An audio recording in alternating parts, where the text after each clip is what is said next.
तुम्हारी मोहब्बत का सुरूर भी है, तुम्हारे एहसास की रवानी भी है, तुम्हारे जज्बात की ताजगी भी है, तुम्हारी मौजूदगी की गूंज भी है, तुम्हारी यादों की खुशबू भी है, लेकिन तुम बिन कुछ कमी सी है, कुछ कसक सी है। नमस्कार, मैं राजीव कुमार। मैं आज एक खास मुद्दे पर आप सबसे बात करने आया हूँ। मैं अपने देश के प्रधानमंत्री माननीय नरेंद्र मोदी सर से दुखी हूँ, नाराज हूँ। आप लोग ये मत कहना कि प्रधानमंत्री से दुखी नहीं हो सकते हो, नाराज नहीं हो सकते हो। बतौर नागरिक और बतौर पत्रकार मैं अपने प्रधानमंत्री से दुखी भी हो सकता हूँ, अपने तरीके से नाराजगी भी जाहिर कर सकता हूँ। यह मेरा हक है, संविधान से मिला अधिकार है। प्रधानमंत्री से नाराज होने के लिए तो कई सारे मुद्दे हैं, लेकिन आज एक खास मसले पर ही नाराजगी जताऊंगा। नागरिक अधिकारों से संबंधित मुद्दा है, जो कि सीधे सीधे इलेक्टोरल बॉन्ड पर प्रधानमंत्री नरेंद्र मोदी के रवैये से जुड़ा हुआ है। मेरी नाराजगी इलेक्टोरल बॉन्ड से जुड़ी है। मोदी सरकार देश के नागरिकों के मौलिक अधिकारों के साथ खिलवाड़ करते हुए इलेक्टोरल बॉन्ड क्यों लेकर आई? अब इससे नाराज नहीं हूं, नाराजगी की वजह अब अगले स्तर पर पहुंच चुकी है। इलेक्टोरल बॉन्ड पर देश के नागरिकों को गुमराह किया जा रहा है। मेरी नाराजगी अब इससे है। पहले इलेक्टोरल बॉन्ड लाने के नाम पर नागरिकों के फंडामेंटल राइट्स के साथ छल किया गया था। अब इसमें किसी को भी किसी भी तरह का संशय या भ्रम नहीं है। इलेक्टोरल बॉन्ड योजना असंवैधानिक थी, गैर कानूनी थी।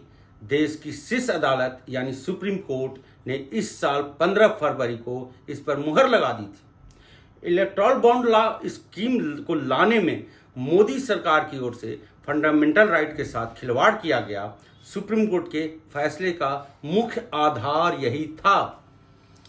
फिर सवाल उठता है कि अब नई समस्या कहां से पैदा हो गई, जिसके कारण मैं या मेरे जैसे देश के तमाम आम नागरिक अपने प्रधानमंत्री से दुखी हैं, नाराज हैं।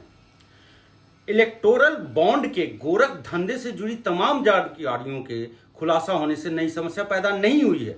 वो समस्या तो गंभीर है ही, लेकिन उससे भी बड़ी समस्या इलेक्टोरल बॉन्ड को लेकर मोदी सरकार के नए रवैये से पैदा हो गई है। इलेक्टोरल बॉन्ड के मुद्दे पर मोदी सरकार नए सिरे से देशवासियों को गुमराह करने में जुट गई है। असल समस्या यह है, इलेक्टोरल बॉन्ड स्कीम के असंवैधानिक होने के बाद तमाम तरह की गड़बड़ियों के मद्देनजर बात न्यायिक जांच की होनी चाहिए थी। इस दिशा में मोदी सरकार को आगे बढ़ना चाहिए था। प्रधानमंत्री जी को देशवासियों को आश्वासन देना चाहिए था। देश के सरकारी तंत्र पर भरोसे का मसला था, लेकिन हो इसके उल्टा रहा है। गौर कीजिएगा, हो इसके उल्टा रहा है। अभी भी मोदी सरकार इलेक्टोरल बॉन्ड पर अपना बचाव कर रही है। अच्छी बात है, बचाव कीजिए, लोकतंत्र में यह भी आपका अधिकार है। लेकिन दुख इसलिए हो रहा है कि आप बचाव में तर्कपूर्ण तथ्य नहीं रख रहे हैं। इसके विपरीत फिर से देशवासियों को गुमराह कर रहे हैं। कैसे, आगे बताता हूं। प्रधानमंत्री सर, गुमराह कोई और मंत्री या आपकी पार्टी का कोई और नेता करता तो इतना दुख नहीं होता, इतनी नाराजगी नहीं होती। दुख और नाराजगी इसलिए अधिक है क्योंकि गुमराह आप कर रहे हैं। बतौर प्रधानमंत्री एक बार फिर आप इलेक्टोरल बॉन्ड पर देश के आम लोगों को सब्ज बाग दिखा रहे हैं, उलझा रहे हैं।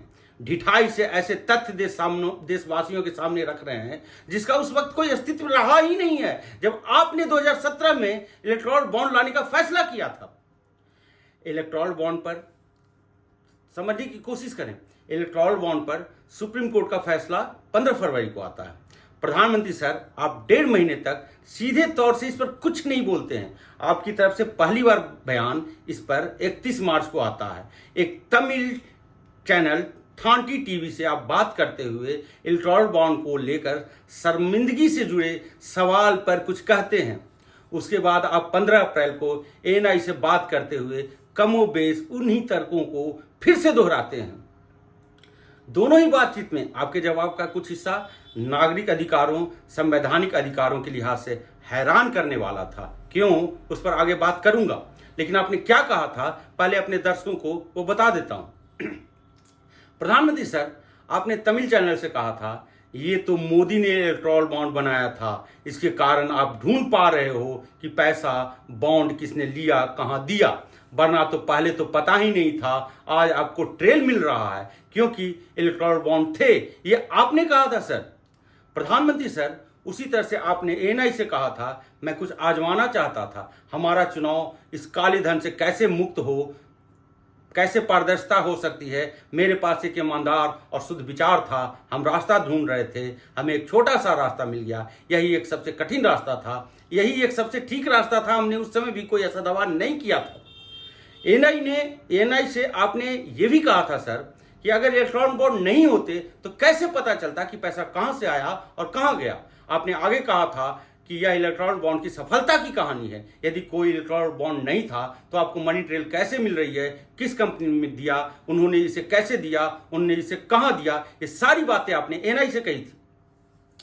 आपने ये भी कहा था कि निर्णय लेने में हम सीखते हैं, सुधार करते हैं, इसमें भी सुधार होना बहुत संभव है, लेकिन आज हमने देश को पूरी तरह से ब्लैक मनी की ओर ढकेल दिया है। इसलिए मैं कहता हूं कि हर किसी को इसका पछतावा होगा। जब वे ईमानदारी से सोचेंगे तो सबको पछताना पड़ेगा। आपने पछताने की बातें तक कर डाली थी, जबकि पछताना आपको चाहिए था सर। प्रधानमंत्री मोदी सर, इलेक्ट्रॉन बॉन्ड में नागरिकों के अधिकार से जुड़े कुछ सवाल थे, नागरिकों के फंडामेंटल राइट से खिलवाड़ का मुद्दा महत्वपूर्ण था। इस पर आपने कुछ नहीं कहा है, न पहले कहा है, न अब कहा है।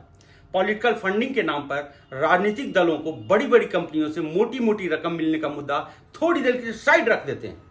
आप सरकार में हो, आप प्रधानमंत्री हो, 10 साल से इस जिम्मेदारी को निभा रहे हो। बताओ प्रधानमंत्री, आपका दायित्व था कि देशवासियों के मूल अधिकार यानी फंडामेंटल राइट से खिलवाड़ नहीं हो। इलेक्टोरल बॉन्ड में ऐसा हुआ, यह अधिक गंभीर मसला है। आप कह रहे हो कि मोदी सरकार इलेक्ट्रॉन बॉन्ड लेकर आई, इसलिए आज देश के आम लोग भी डोनर का नाम जान पा रहे हैं।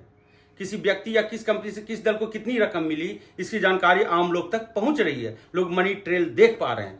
प्रधानमंत्री सर, आपका ये तर्क, ये दलील पूरी तरह से बेबुनियाद है।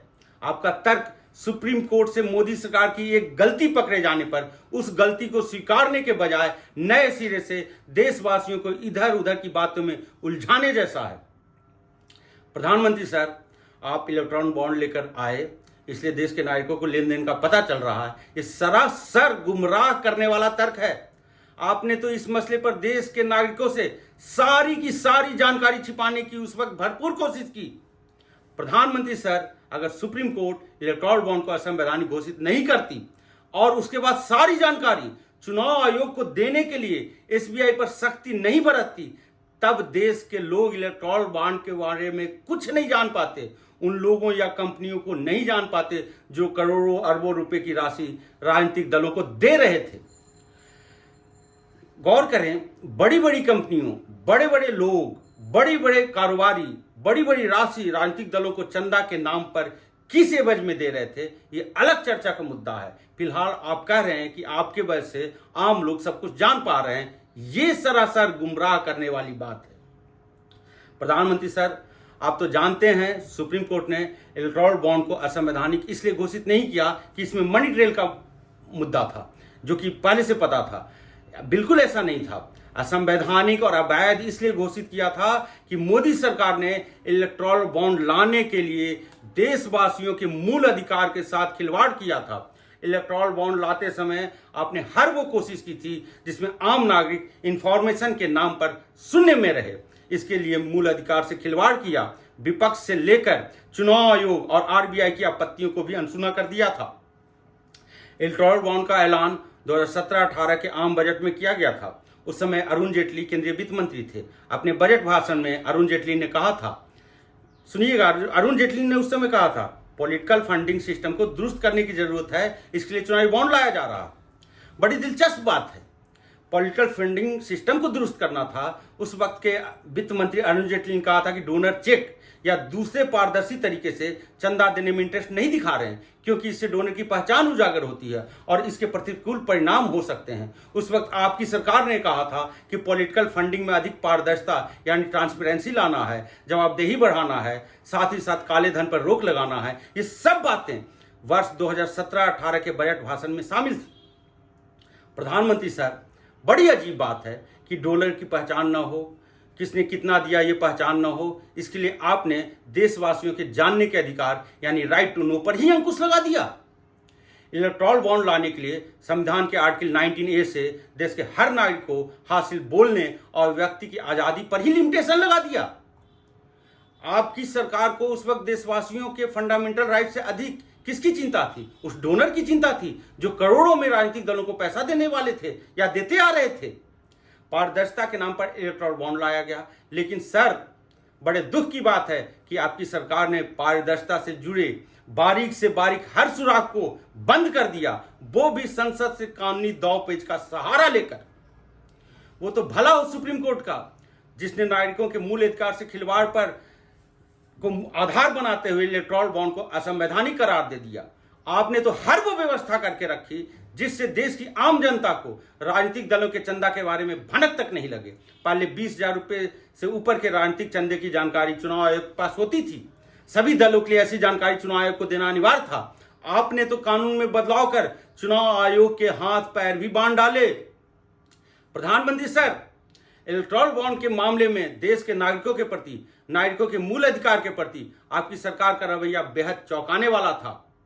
सुप्रीम कोर्ट में सुनवाई के दौरान आपके वकील यानी केंद्र सरकार ने इलेक्टोरल बॉन्ड के बचाव में जो दलील दी थी, वो जानकर मुझे ही नहीं देश के तमाम नागरिकों को दुख पहुंचा था। मैं दर्शकों को याद दिलाना दूं कि सुप्रीम कोर्ट में सुनवाई के दौरान मोदी सरकार ने नागरिकों के मूल अधिकार राइट टू नो के बारे में क्या कहा था। सुप्रीम कोर्ट के 15 फरवरी के जजमेंट का एक हिस्सा पढ़ रहा हूं। देश के हर नागरिक को इसे जानना चाहिए। सुनवाई के दौरान सुप्रीम कोर्ट में मोदी सरकार की ओर से जो दलील दी गई थी उसे मैं पढ़ रहा हूं, गौर से सुनिएगा। कोर्ट, नागरिकों को राजनीतिक दलों की फंडिंग के संबंध में जानने का सामान्य अधिकार नहीं है। जानने का अधिकार नागरिकों को उपलब्ध कोई सामान्य अधिकार नहीं है, अनकोट। ये सुप्रीम कोर्ट में सरकार ने कहा था, मोदी सरकार की ओर से दलील दी गई थी। इसका अंग्रेजी संस्करण भी पढ़ता हूं। Citizens do not have a general right to know regarding the funding of political parties. Right to know is not a general right available to citizens. ये बात मोदी सरकार ने सुप्रीम कोर्ट में कहा था। प्रधानमंत्री सर, आपकी सरकार ने तो सुप्रीम कोर्ट में साफ कह दिया था कि देश के नागरिकों को पॉलिटिकल पार्टीज के फंडिंग में के बारे में जानने का कोई अधिकार ही नहीं है। प्रधानमंत्री सर, आपको बता दूं, आप जानते भी होंगे कि जानने का अधिकार यानी right to know fundamental right है। ये आर्टिकल 19A का हिस्सा है। इस फैक्ट को सुप्रीम कोर्ट बरसों पहले स्पष्ट कर चुकी है। इस साल 15 फरवरी के जजमेंट में भी सुप्रीम कोर्ट ने कहा था कि स्वतंत्र निष्पक्ष चुनाव और लोकतंत्र के लिए जानने का अधिकार राइट टू नो सर्वोपरि है। इस फैसले में सुप्रीम कोर्ट ने आपकी मंशा, आपकी सरकार के मंसूबे सबकी पोल खोल कर रख दी थी।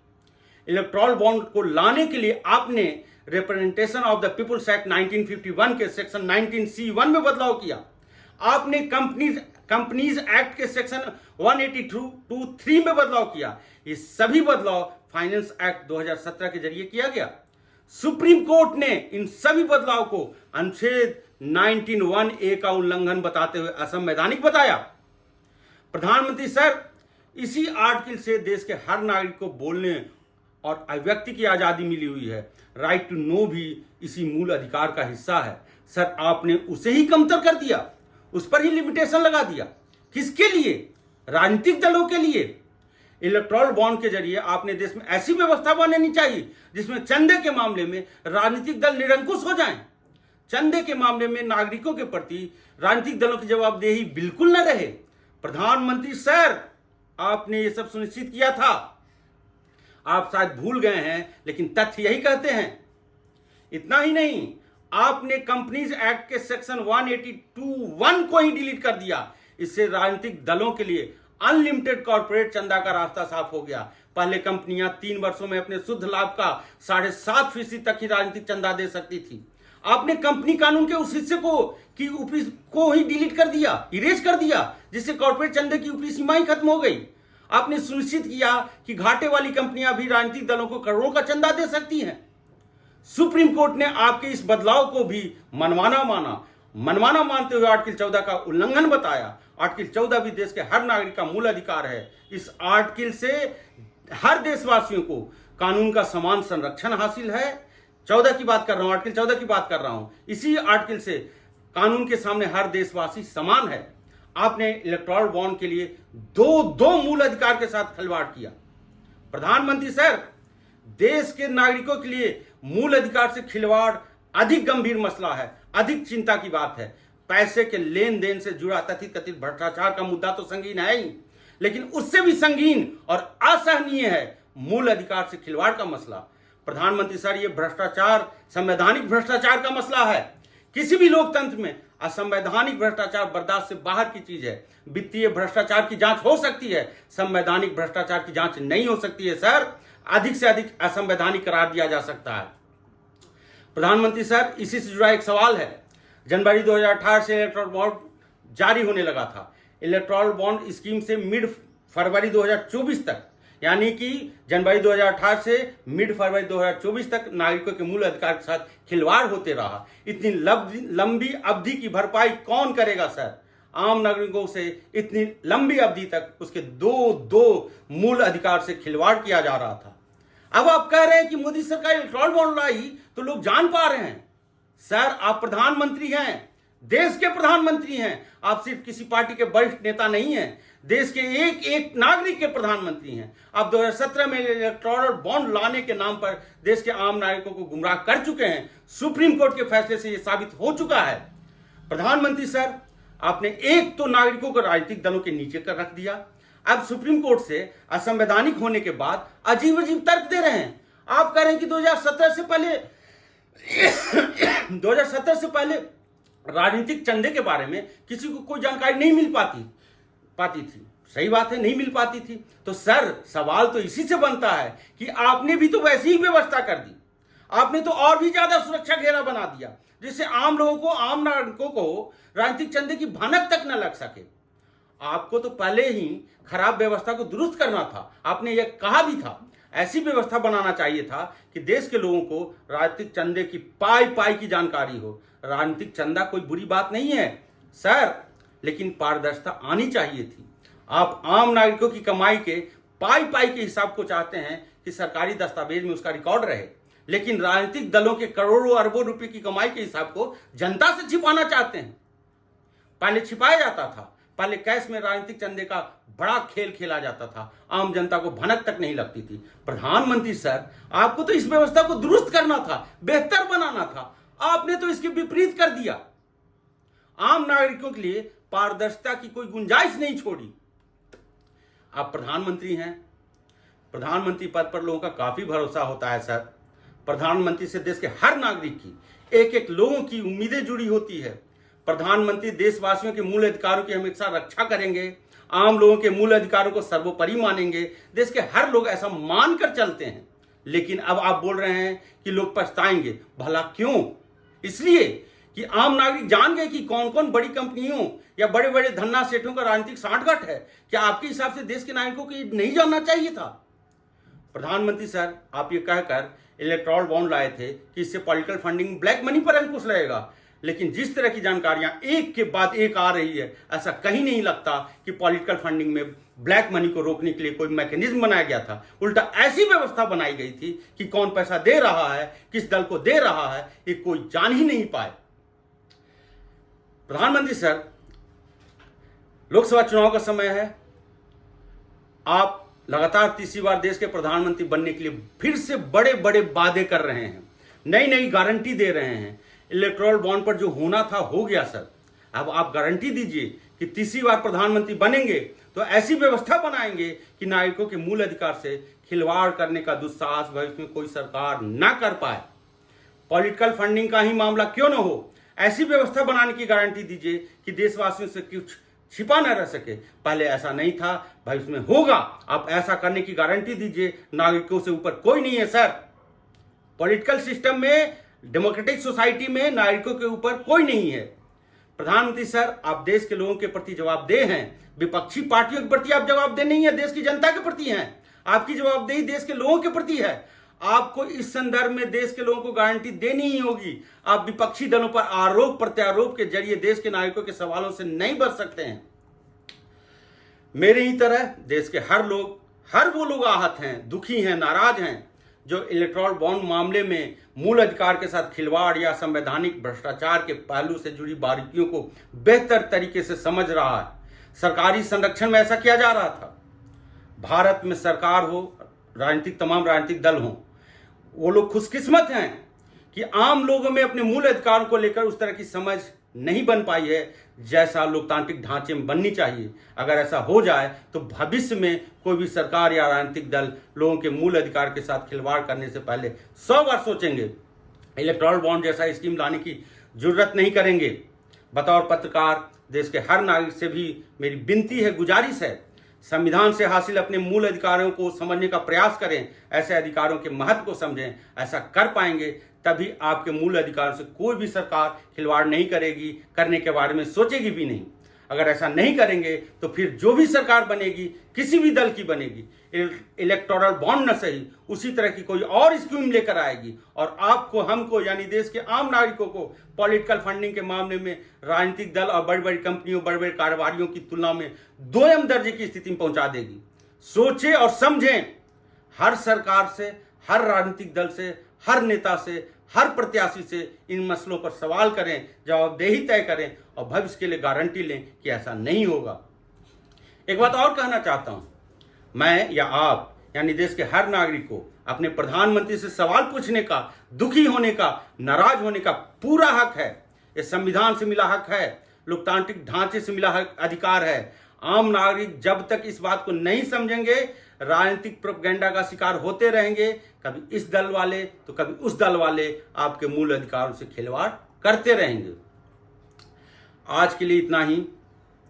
मेरी आवाज़ स्वतंत्र रहे, बुलंद रहे, इसके लिए ज़रूरी है कि अधिक से अधिक लोग मेरे चैनल को सब्सक्राइब करें, पसंद आने पर वीडियो को लाइक करें, शेयर करें, कमेंट से असहमति जताते रहें। अंत में परंपरा के तहत मन के भाव से उपजे, शब्दों से बुने गए खूबसूरत एहसास गौर फरमाइएगा। पल पल तुम मेरे साथ हो, क्षण क्षण तुम मेरे पास हो, कण कण तुम मेरी खास हो, रोम रोम तुम मेरी प्राण हो, पूर्ण पूर्ण तुम मेरी जान हो, लेकिन तुम बिन कुछ कमी सी है, कुछ कसक सी है। नमस्कार।